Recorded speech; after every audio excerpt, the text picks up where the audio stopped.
आपण काल बघितलं अजून पुढे पूर्ण झालेलं नाही आपलं external structure of heart. External बाहेरून मधुर बाहेरून कशी दिसायला लागल्या that is known as external appearance. बाहेरून कशी दिसायला आतमध्ये कशी आहे आतमध्ये वरमध्ये चांगली आतमध्ये काळी आहे तर आतमध्ये म्हणजे इंटरनल स्ट्रक्चर समजलं. तसं एक्सटर्नल म्हणजे बाहेरून कशी आहे इंटरनल म्हणजे आतमध्ये कसं आहे. आपण एक्सटर्नल काय बघितलं भरपूर काय काय बघितलं आपण काय लक्षात आहे मला थोडं तू शॉर्ट सांगतो. सुपिरियर वेना केव्हा इन्फिरियर वेना केव्हा सुपिरियर वेना केव्हा इन्फिरियर वेना केव्हा याच्या राईट एट्रियम मध्ये आल्यानंतर त्याला वॉल असतोय त्या वॉलला काय म्हणायचं वेगवेगळे वॉल आहेत थिबेसियन वॉल आहे क्रिस्टलायझेशन वॉल आहे समजलं.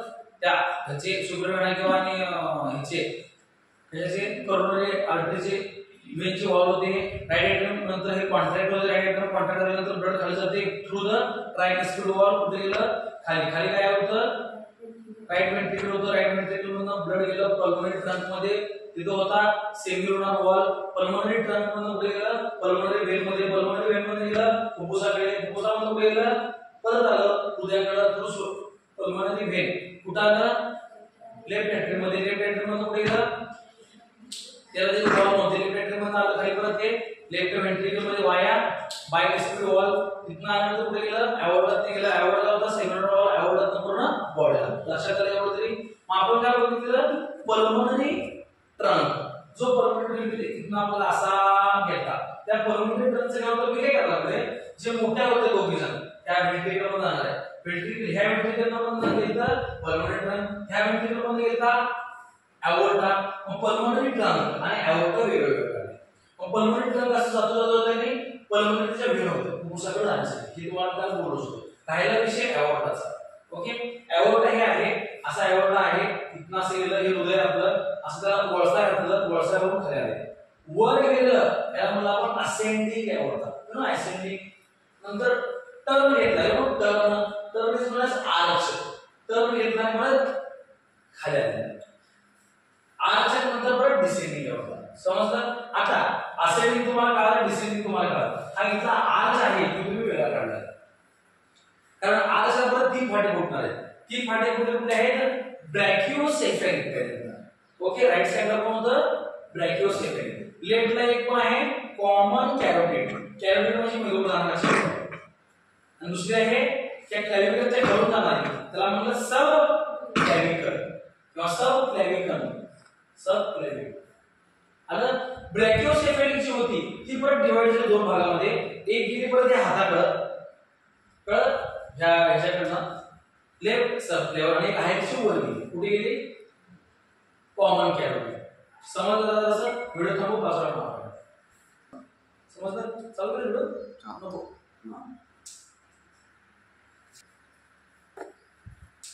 ही डायग्राम तुम्हाला माहिती आहे की काय नवीन डायग्राम नाही आहे. याच्या पुढं इथं तुम्हाला दाखवलं होता कुठला ट्रायस्पिड वॉल इथं कुठला होता मायट्रल वॉल बायस्पिड वॉल एवढं तर माहिती आहे तुम्हाला. मी सांगितलं ह्याच्यापेक्षा ह्याची वॉल ठीक आहे म्हणजे ती जाडी बघा ही अशी त्याची जाडी आहे की वॉल जाडी असताना हे असं आहे स्ट्रक्चर बघा रिजेस आहे आणि ह्यालाच म्हणायचंय कॉलमनी कॉर्नर और ट्रॅबेक्युलर कॉर्नर हा ओके. आता ह्याच्यापेक्षा ह्याची वॉल आहे ती फार जाड आहे. आता ही एक पट आहे म्हणजे ही एवढं होतं एवढी जड आहे समजलं म्हणजे उडते उडत आहे. मला सांगणार तत्व काय आलं ह्याच्यापेक्षा किती पट आहे 3 पट आहे. मग सर हे कशासाठी दिलंय इथून काय केलं पाहिजे काय पॅपिलरी मसल गेलेले आहे पॅपिलरी मसल फायबर थोडक्यात त्याने काय केलं पाहिजे बघा हे की इथून याला धरून ठेवलं सगळं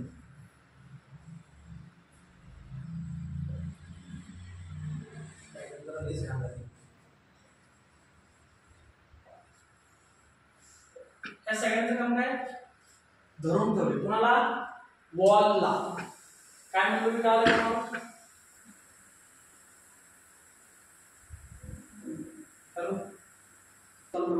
वॉल होते ट्रायस्पिड बायस्पिड हे ओपन कसं होणार बंद कसं होणार तर ह्यांच्यावर कंट्रोल ठेवायला इथं दोऱ्या थोडक्यात दोऱ्यानं ओढायचं दोऱ्यानं बंद करायचं.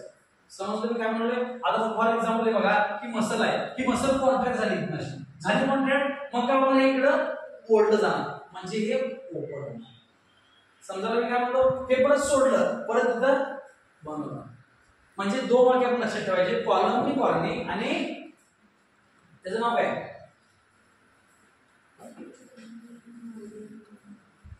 पॅपिली मसल.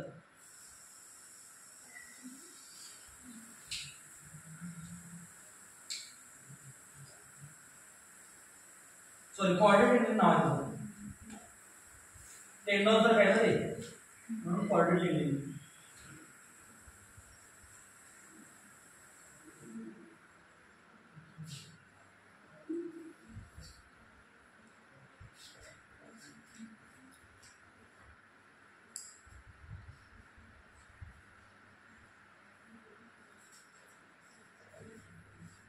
हे मराठीत घेऊन घ्यायचं पहिले काय कॉर्डी टेंडेनी आणि पालवा म्हणायचं कळलं. मग हे लहान चित्र राहिलं ऍक्टिव्हिटी पासून चालू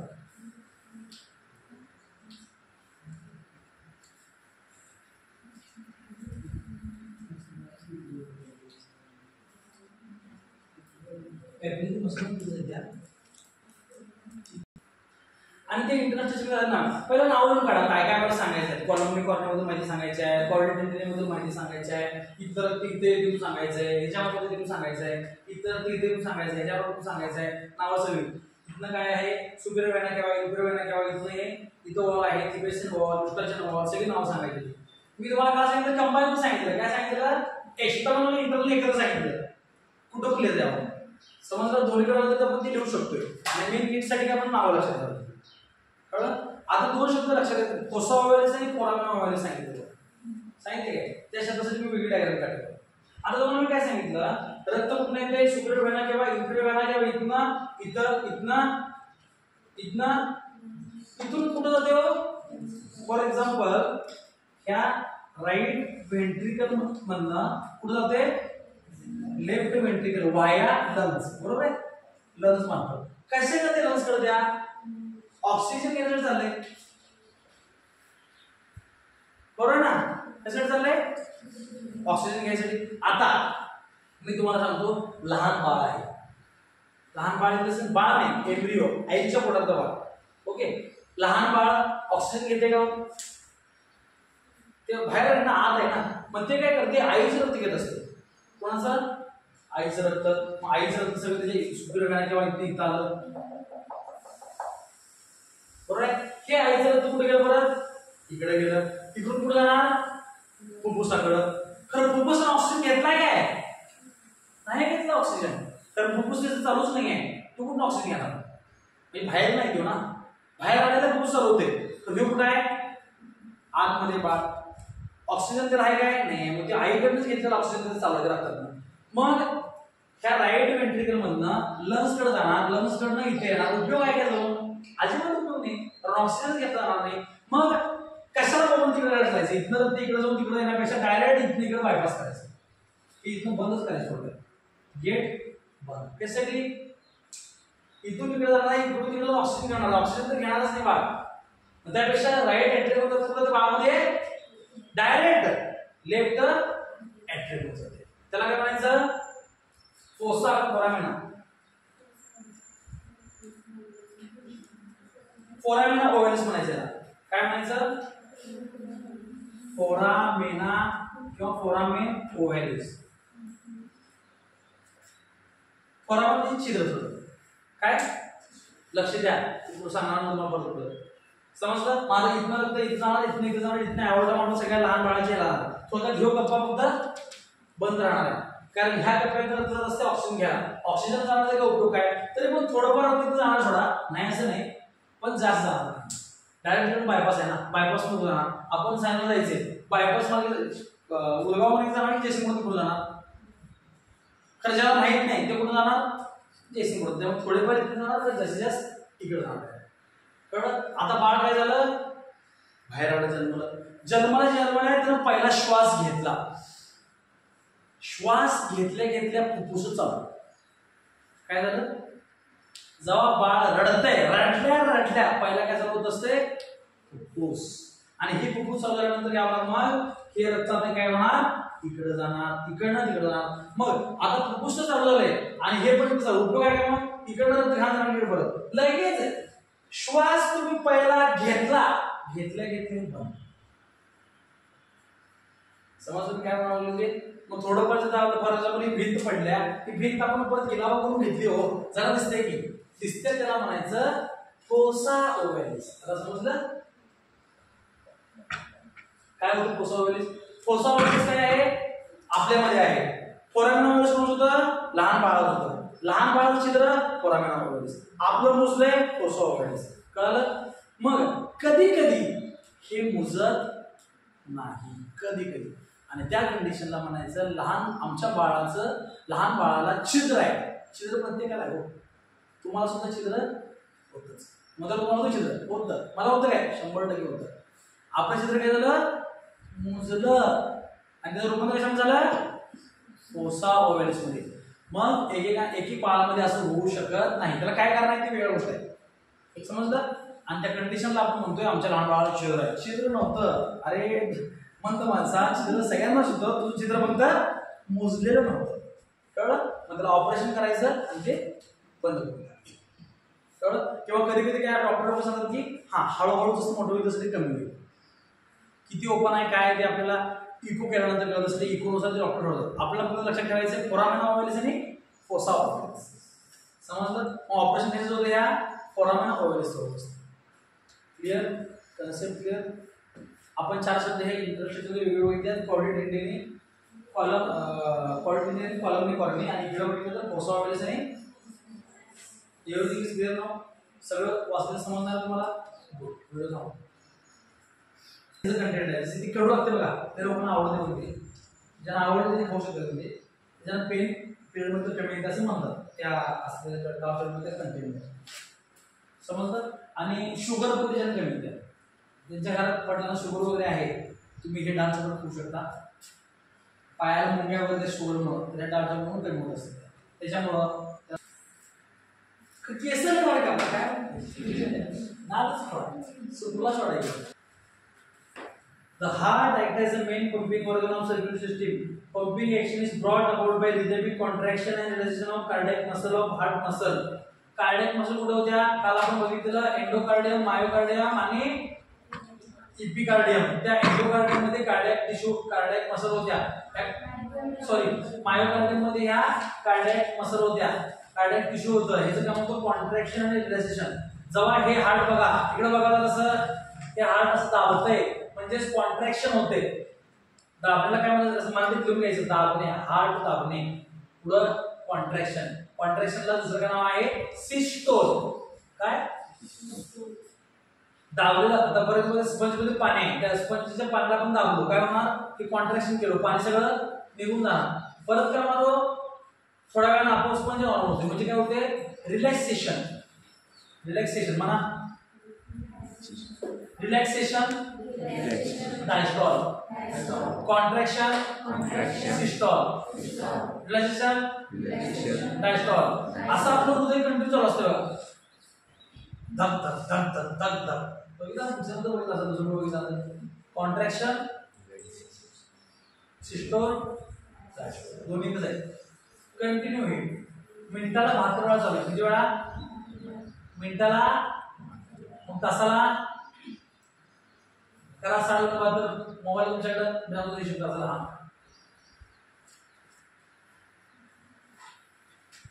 मिनिटाला 72 वेळा असं करते. हे बघा, हे कॉन्ट्रॅक्शन आणि रिलॅक्सेशन दोन्ही एक आहे ना. ह्याला आपण एक काय म्हणतो? One heart beat. One heart beat म्हणजे काय असते? एकदा कॉन्ट्रॅक्शन एकदा रिलॅक्सेशन. अशी किती हार्ट बीट होतं मिनिटाला आपल्याकडे? 72. त्याकडे सापडणार तुला पुन्हा घेरवाळ कोण केला हिशोब केलाय? कोण? 4320. किती किती वेळेला? 1 तासाला गुणिले 24 तास.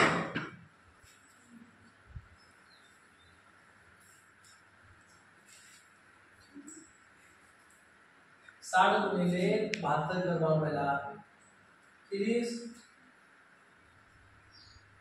गुणिले 24 कर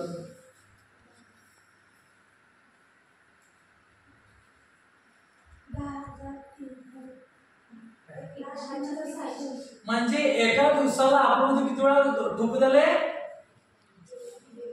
1,26,000 3,000 1,03,000 म्हणजे जवळपास लाख वेळा करायला लागले बरोबर आहे गुणिले घ्या आता गुणिले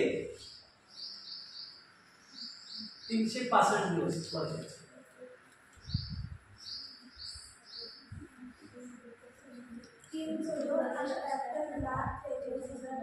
म्हणजे एका वर्षाला किती लागले 3 करोड वेळा एका दिवसाला 1,00,000 वेळा 3 करोड जास्त सर्व नाही 3 करोड 65 लाख येत असेल कारण एका दिवसाला आपण काय धरूया तुम्ही एका दिवसाला किती म्हणला जवळपास 1,03,000 म्हणलाय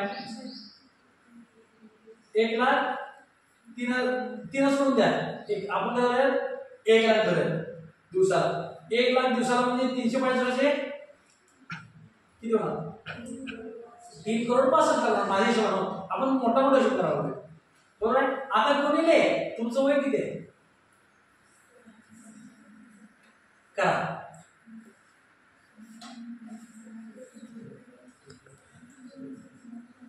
3.5 कर 3.5 म्हणजे 3,50,00,000 असं होतं 3,50,00,000 3.5 गुणिले 17 कर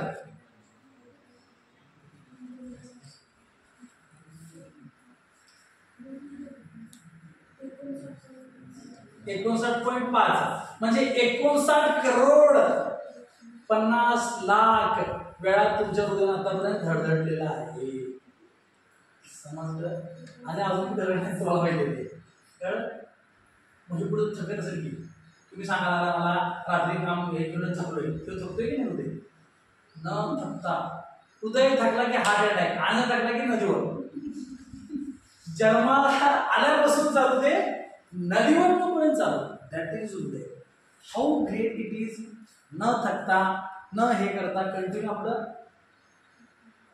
तुम्ही सांगायला वर्षभरापासून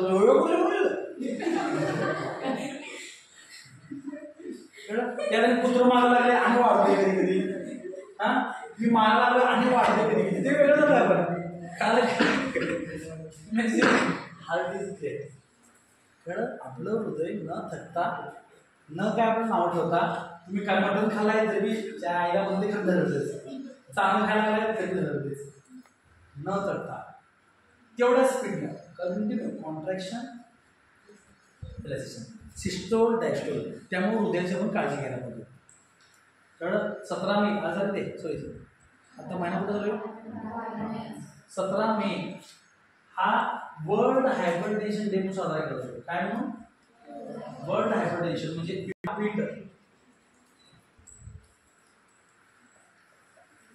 हार्टबीट म्हणजे काय असते सिस्टोल प्लस डायस्टोल म्हणजेच कॉन्ट्रॅक्शन प्लस तुमच्या वय द्यायला पाहिजे बरं सगळं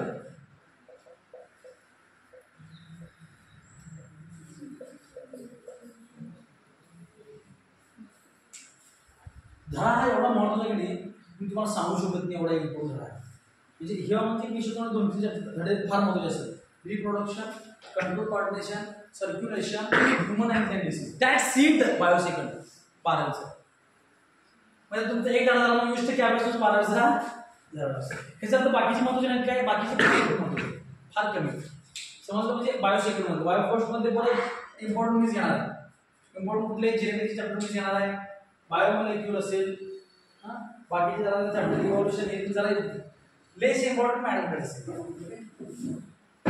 रिप्रोडक्शन प्लांट पण फार महत्वाचं बघा ते जरा पकड वाटतं तुमचा कसंही करा the heartbeat 70 to 72 beats per minute this is called as heart rate मी तुम्हाला सांगितलं हार्ट रेट म्हणजे काय एका मिनिटात किती वेळा धडधडते त्याला हार्ट रेट म्हणायचं हार्टबीट म्हणजे काय हार्टबीट म्हणजे काय 1 systole with 1 diastole is known as heartbeat आणि एका मिनिटामध्ये heartbeat in 1 minute is known as heart rate मी तुम्हाला सांगितलं किती वेळा धडधडते हे एक्झॅक्ट 72 वेळा कळलं मग आपण बघूया की एका मिनिटामध्ये किती असतात एका मिनिटामध्ये सेकंड किती असतात? किती वेळा धरण रे झालं किती? म्हणून एक हार्टबीट करायला किती वेळ लागतोय? 0.8 सेकंद. समजा लागले जरा हिशोब केला मी पुढे तुम्हाला काय काय असेल जो पहिला काय हा लोद्या थोडं थांबा. बेंद्रे हार्टबीट म्हणजे काय? एकदा कॉन्ट्रॅक्शन एकदा रिलॅक्सेशन. याला म्हणलं आपण हार्टबीट. हे हृदय आपलं हार्टबीट एका मिनिटात किती वेळा होते याला म्हणलं आपण हार्ट रेट. किती होतं? 72. आपण जर हिशोब केला तर एका हार्टबीटला 0.8 सेकंद लागत होते. नंतर म्हणले बघा during each heartbeat ventricle pump about 70 ml blood. This is called as stroke volume. आता स्ट्रोक व्हॉल्यूम सांगितलं आम्ही. हार्टबीट झालं स्ट्रोक व्हॉल्यूम. स्ट्रोक व्हॉल्यूम म्हणजे काय? हे बघा एकदा आपण एकदा सिस्टोल नंतर डायस्टोल केला आपण. सिस्टोल आणि डायस्टोल हे कशासाठी करावं आपण? दाबल्यानंतर रक्त सगळ्या ॲओर्टामधनं ॲसेंडिंग ॲओर्टा आर्च ॲओर्टा डिसेंडिंग ॲओर्टातनं आपल्या पूर्ण शरीराला जाण्यासाठी आपण दाबा लागलोय. मग एकदा दाबल्यावर किती रक्त इथनं बाहेर चाललंय ह्यालाच म्हणायचे स्ट्रोक व्हॉल्यूम. काय काय म्हणतो का? The amount of blood during each heartbeat. एकदा हार्टबीट झालं किती वेळा हे होतंय ते बघा 70 ml म्हणलं जातं. लक्षातच ठेवायचं 70 ml. स्ट्रोक व्हॉल्यूम पहिल्यांदा आपण बघितलं हार्टबीट नंतर बघितलं हार्ट रेट आता बघितलं आपण स्ट्रोक व्हॉल्यूम. एका मिनिटामध्ये किती वेळा किती रक्त बाहेर पडते त्याला आपण म्हणतो कार्डियक आउटपुट. काय? कार्डियक म्हणजे हृदय. आउटपुट म्हणजे त्याने किती काम केले. फॉर एक्झाम्पल दर्शन तुझं आउटपुट काय करायचं म्हणजे काय? तू किती अभ्यास करायचा. मग हृदयाचं काम काय? अभ्यास तर नाही काय? नाही. याचं काम काय? रक्त बाहेर टाकणं. मग एका मिनिटात हृदय किती वेळा किती रक्त बाहेर टाकताना आपण काय म्हणले? Cardiac output. एका मिनिटामध्ये किती वेळा हृदय धडधडते आपलं? 72 वेळा. प्रत्येक वेळा किती रक्त बाहेर पडते? 70. झालं किती मग? किती झालं? किती झालं? 5 झालं ना. म्हणजे एका मिनिटात आपण झालोय एवढं रक्त बाहेर टाकतंय. आपलं रक्त किती आहे? 5 लिटर आहे. बाहेर टाकणार आहे कुठनं आणि बाकी कुठं आणणार? 30 प्रकार आहे. 5 लिटर रक्त असते. प्रत्येक मिनिटाला परत फिरून येते परत फिरून येते परत फिरून येते. काय? फॉर एक्झाम्पल मी तुम्हाला सांगितलं मी ह्यातल्या प्रत्येकाला 5 जण मदत करणार. काय करणार आहे? प्रत्येकाला 5 हजाराची मदत. माझ्या किती लागणार? किती जण पोर? 20 पोर आहेत समजा. किती लागणार माझ्याकडं? हिशोबानुसार लाख रुपये लागणार. एका पोरगीला 5,000. 10 पोरांना 50,000. 20 पोरांना लाख रुपये. अजिबात गरज नाही. हे बायोतलं गणित आहे. लक्षात ठेवा हे बायोतलं गणित आहे. मी काय करणार? आज पहिला 5 रुपये देणार. पायल 1 महिना पैसे वापर. पुढच्या महिन्यात काय कर? खाड्याला दे. खाडे 1 महिना पैसे वापर. तू हिला दे. मी काय म्हणतोय?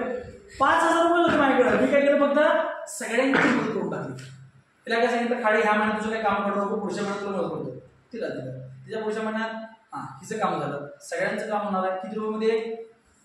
माझ्याकडे लाख रुपये होते काय? तसं आपल्या हृदयाकडे रक्त किती आहे?